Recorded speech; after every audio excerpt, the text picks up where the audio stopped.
নমস্কার বন্ধুরা, সকলকে আমার এই চ্যানেলে স্বাগত জানাই। আশা করছি সকলে সুস্থ আছেন, খুব ভালো আছেন। আজ আমি সম্পূর্ণ নিরামিষ আলুর দমের একটা রেসিপি বানিয়ে আপনাদের দেখাবো। এটা দেখতে যতটা লোভনীয় হয়েছে, খেতেও কিন্তু অসাধারণ হয়েছে। তাই আপনাদের কাছে আমার অনুরোধ রইল ভিডিওটা স্কিপ না করে পুরোটা দেখার জন্য। এই আলুর দমটা তৈরি করার জন্য আমি এখানে 500 গ্রামের মতো আলু নিয়ে আলুটাকে ভালো করে জল দিয়ে ধুয়ে নিয়েছি। তারপর আমি এটা প্রেসার কুকারে দিয়ে দেখুন 2টো সিটি দিয়ে নিয়েছি। এরপর একটু ঠান্ডা হয়ে যাওয়ার পর আমি আলুগুলোকে এইভাবে খোসা ছাড়িয়ে নিচ্ছি। আপনারা যদি এর থেকে একটু বড় সাইজের আলু নেন তাহলে আলুটাকে 2-8খানাও করে নিতে পারেন। আমি যেই সাইজের আলুটা নিয়েছি আমি এটাকে গোটাই রেখেছি, 2-8খানা করিনি। এখন তো শীতকালে এরকম বাজারে ছোট ছোট আলু খুবই পাওয়া যায়। এই আলু দিয়ে কিন্তু আলুর দম খেতে ভীষণই ভালো লাগে।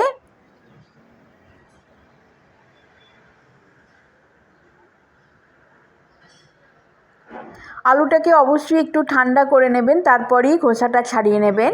তাহলে দেখবেন খুব তাড়াতাড়ি খোসাটা আলু থেকে ছেড়ে আসছে।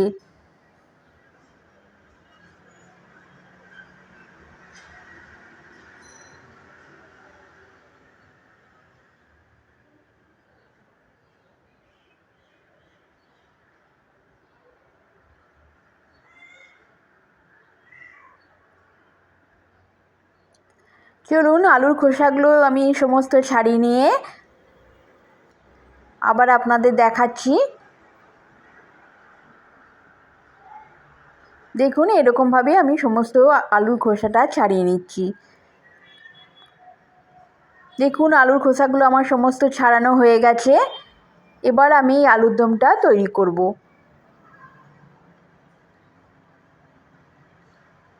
আমি গ্যাসের চুলাতে একটা কড়াই বসিয়ে দিয়েছি। এবার আমি কড়াইটার মধ্যে একটু সাদা তেল দিয়ে দিচ্ছি। আমি এখানে 7 থেকে 8 চামচের মতো সাদা তেল দিয়ে দিলাম।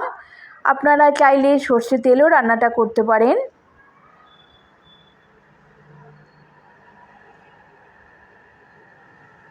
দেখুন তেলটা আমার গরম হয়ে গেছে। গ্যাসের ফ্লেমটা আমি এখানে লো টু মিডিয়াম রেখেছি।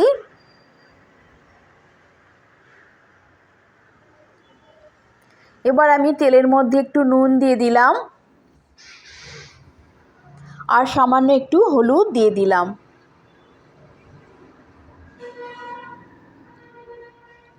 এরপর এটাকে একটুখানি খুন্তি করে আমি তেলের মধ্যে একটু মিশিয়ে নিচ্ছি নুন আর হলুদটা। এরপর আমি আলুগুলো এর মধ্যে দিয়ে আলুটাকে একটু ভেজে নেব। সমস্ত আলুগুলো আমি এর মধ্যে দিয়ে দিচ্ছি।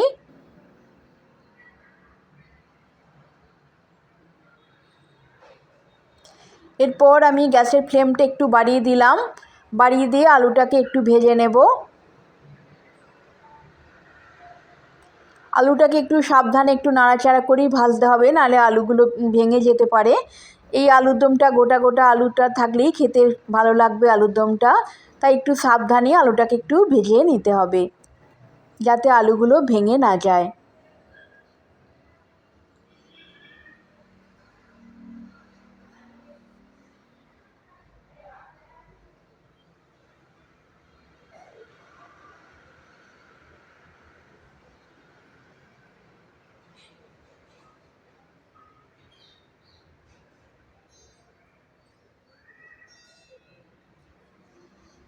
দেখুন এরকমভাবে আমি আলুগুলো সমস্ত ভেজে নিলাম। এবার আলুটাকে একটা পাত্রে তুলে নিচ্ছি।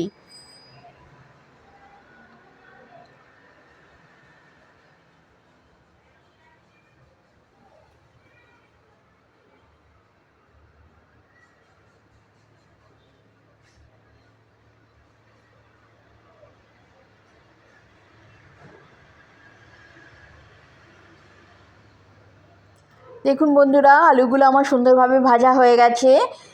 এবার আমি ওই তেলের মধ্যেই ফোড়ন দিয়ে দেব। একটা তেজপাতা আমি 2-8খানা করে তেলের মধ্যে দিয়ে দিলাম। আপনারা চাইলে এর মধ্যে আর একটু তেলও অ্যাড করতে পারেন, আমি এই তেলই রান্নাটা করব। তেজপাতা দিয়ে দিলাম একটা এলাচ, একটা দারচিনি আর একটা লবঙ্গ।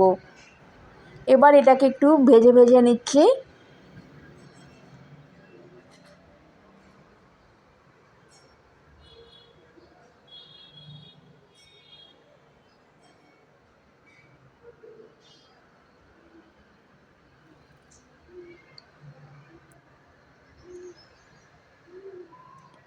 এটা ভাজা হয়ে যাওয়ার পর আমি এর মধ্যে টমেটো পেস্টটা দিয়ে দিলাম। আমি এখানে 3টে মিডিয়াম সাইজের টমেটোটাকে মিক্সি গ্রাইন্ডারে ভালো করে পেস্ট করে নিয়েছি।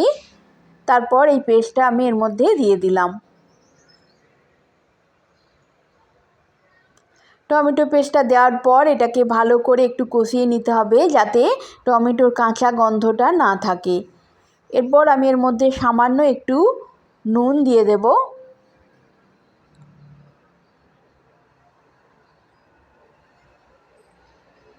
দেখুন টমেটোটাকে আমি ভালো করে একটু কষিয়ে নিলাম। এরকমভাবে টমেটোটাকে একটু ভালো করে কষিয়ে নিতে হবে যাতে টমেটোর কাঁচা গন্ধটা চলে যায়। এরপর আমি এর মধ্যে দিয়ে দিলাম 1 চামচ আদা বাটা, দিয়ে দিলাম 1 চামচ ধনে গুঁড়ো জিরে গুঁড়ো। এর মধ্যে ধনে গুঁড়ো আর জিরে গুঁড়ো একসাথেই মেশানো আছে, আপনারা আলাদা আলাদা করেও দিতে পারেন। দিয়ে দিলাম 1/2 চামচের মতো লঙ্কার গুঁড়ো, আর কালারটা একটু সুন্দর হওয়ার জন্য আমি দিয়ে দিলাম 1/2 চামচের মতো কাশ্মীরি লঙ্কা গুঁড়ো, আর দিয়ে দিলাম 1/2 চামচ হলুদ গুঁড়ো। এরপর মশলাগুলো দেওয়ার পর ভালো করে এটাকে একটুখানি ভাজা ভাজা করে নিচ্ছি। মশলাগুলোকে ভালো করে একটুখানি কষিয়ে নিতে হবে যাতে মশলার মধ্যে কোনো কাঁচা গন্ধ না থাকে। গ্যাসের ফ্লেমটা লো টু মিডিয়াম রেখে আমি মশলাটাকে ভালো করে একটু কষিয়ে নিচ্ছি।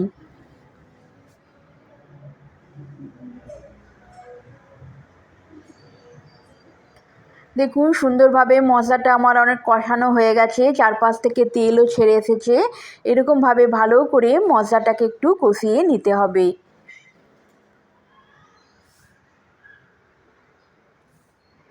মশলাটা সুন্দর করে কষানো হলে তরকারির টেস্টটাও কিন্তু সুন্দর হবে। এইভাবে 5 মিনিট করে আমি নাড়াচাড়া করে ভালো করে মশলাটাকে কষিয়ে নিলাম।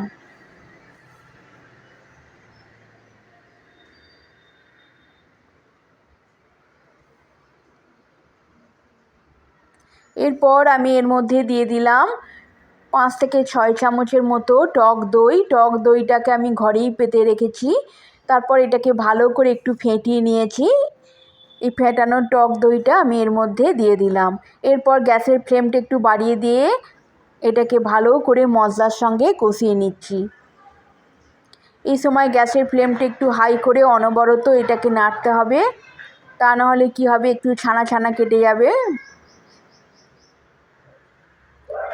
গ্যাসের ফ্লেমটা বাড়িয়ে দিয়ে ভালো করে এটাকে মশলার সঙ্গে দইটা দেওয়ার পর আমি কষিয়ে নিচ্ছি।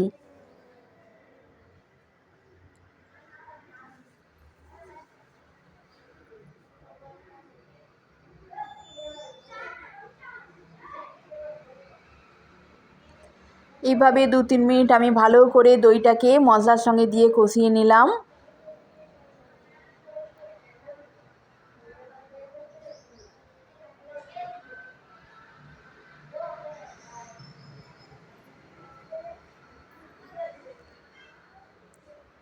এরপর আমি দিয়ে দিচ্ছি এর মধ্যে ফ্রোজেন মটর। আমি এখানে 1/2 কাপের মতো ফ্রোজেন মটর নিয়েছি। এরপর মটরটাকে আমি এর মধ্যে দিয়ে দিলাম। মটরটা দেওয়ার পর এটাকেও একটু মশলার সঙ্গে ভালো করে একটু নাড়াচাড়া করে নিয়ে একটু কষিয়ে নিচ্ছি।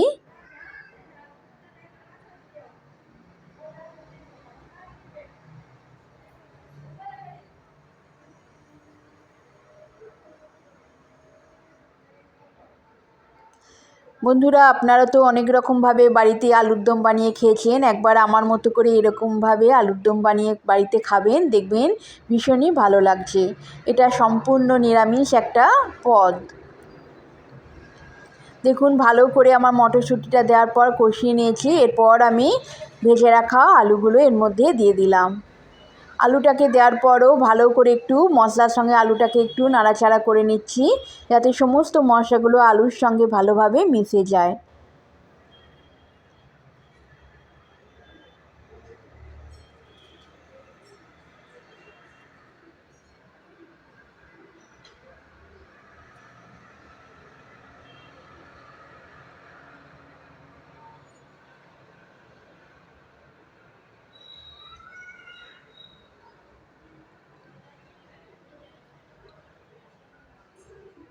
আলুটাকেও আমি ভালো করে মশলার সঙ্গে দিয়ে ভাজা ভাজা করে নিলাম। দেখুন সুন্দরভাবে আমার আলুটাকেও মশলার সঙ্গে কষানো হয়ে গেল। এবার আমি এর মধ্যে 1 গ্লাসের মতো গরম জল এর মধ্যে দিয়ে দিলাম। জলটাকে অবশ্যই একটু গরম করে দিতে হবে। জলটা দেওয়ার পর এটাকে একটু ভালো করে নাড়াচাড়া করে নিচ্ছি। তারপর এটাকে আমি ঢাকনা দিয়ে 5 মিনিটের মতো একটু কুক করে নেব। গ্যাসের ফ্লেমটা আমি এখন একটু বাড়িয়ে দিয়েছি, মিডিয়াম টু হাই রেখেছি। মিডিয়াম টু হাই রেখে গ্যাসের ফ্লেমটাকে বাড়িয়ে দিয়ে আমি ঢাকনা দিয়ে এটাকে 5 মিনিটের মতো একটু কুক করব।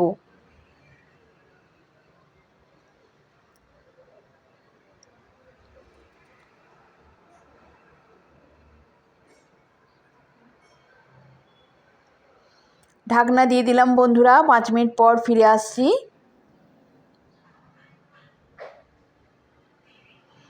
দেখুন 5 মিনিট হয়ে গেছে, এবার আমি ঢাকনাটা খুলে দিলাম।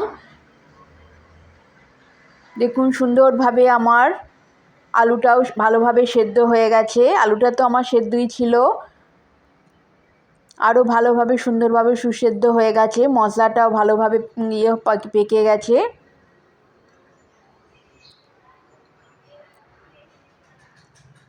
আমি একটু দেখে নেব চেক করে আলুটা শক্ত আছে কি না।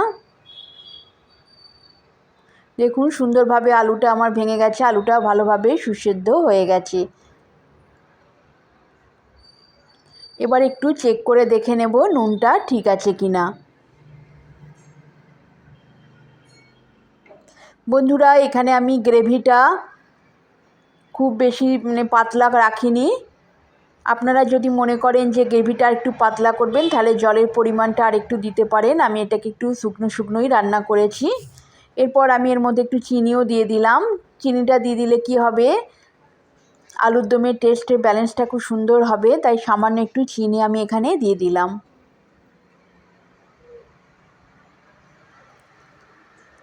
এবার আমি সবশেষে এর মধ্যে যেটা দেব সেটা হচ্ছে কসুরি মেথি।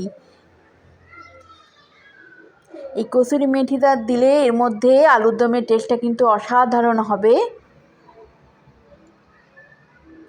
দেখুন এখানে আমি একটু কসুরি মেথি ভেজে নিয়েছি কড়াইতে আলাদা করে। এরপর আমি এটাকে একটু হাত দিয়ে এভাবে গুঁড়িয়ে আমি আলুর দমের মধ্যে দিয়ে দিচ্ছি। এই কসুরি মেথিটা দেওয়ার পর এর আলুর দমের টেস্টটা কিন্তু অনেক দ্বিগুণ হয়ে যাবে বন্ধুরা। আপনারা এইভাবে একবার কসুরি মেথি দিয়ে এরকমভাবে আলুর দম বানাবেন, দেখবেন ভীষণই খেতে ভালো লাগছে। এরপর সামান্য একটু ধনেপাতা আমি দিয়ে দিলাম। এখন তো শীতকাল, বাজারে ধনেপাতা প্রচুর পরিমাণে পাওয়া যাচ্ছে, তাই ধনেপাতাটা একটু দিলে ভালোই লাগবে খেতে, তাই ধনেপাতাও আমি একটু এখানে দিয়ে দিলাম। ব্যাস বন্ধুরা সুন্দরভাবে দেখুন খুবই সহজ পদ্ধতিতে আমি কিন্তু এই আলুর দমটা তৈরি করে নিলাম। এটা সম্পূর্ণ নিরামিষ একটা আলুর দম। নিরামিষ দিনে আপনারা কিন্তু এরকমভাবে বাড়িতে বানিয়ে অবশ্যই খাবেন। এবার এটাকে আমি একটু ঢাকনা দিয়ে স্ট্যান্ডিং টাইমে 1 মিনিটের মতো একটু রেখে দেব, যাতে সমস্ত কসুরি মেথির ফ্লেভারটা আলুর দমের মধ্যে ভালোভাবে মিশে যায়। 1 মিনিট একটু ঢাকনা দিয়ে এটাকে আমি রেখে দিচ্ছি। 1 মিনিট পর ফিরে আসছি বন্ধুরা।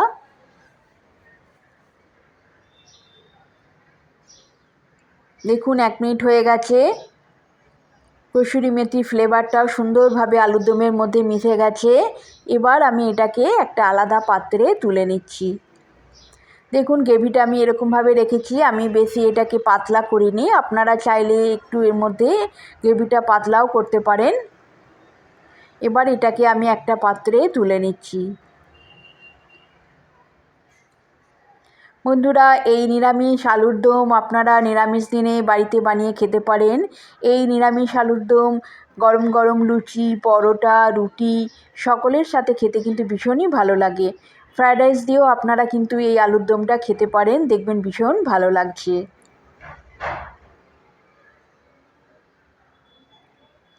আর বন্ধুরা, এই আলুর দম রেসিপিটা দেখে আপনাদের যদি ভালো লেগে থাকে তাহলে অবশ্যই একটা লাইক করে দেবেন, কমেন্ট করে দেবেন রেসিপিটা আপনাদের কেমন লাগলো। আর চ্যানেলে যদি নতুন হন একটা সাবস্ক্রাইব করে দিয়ে পাশে থাকবেন। আবার কোনো নতুন রেসিপির ভিডিও নিয়ে চলে আসবো। ততদিনে সবাই খুব সুস্থ থাকবেন, ভালো থাকবেন। সবাইকে আমার অনেক অনেক ধন্যবাদ।